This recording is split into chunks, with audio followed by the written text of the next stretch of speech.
അപ്പം അതാണല്ലേ നമ്മുടെ നാട്ടിലൊക്കെ.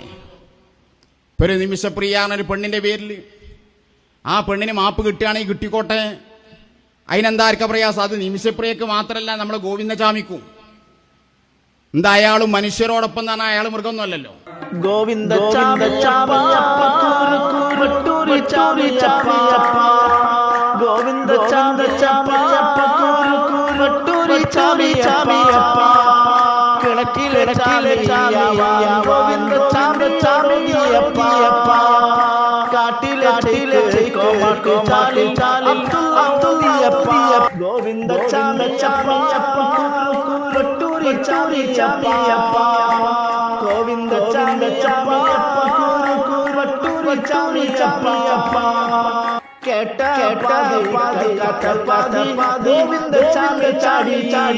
കിണറ്റിൽ ഗോവിന്ദ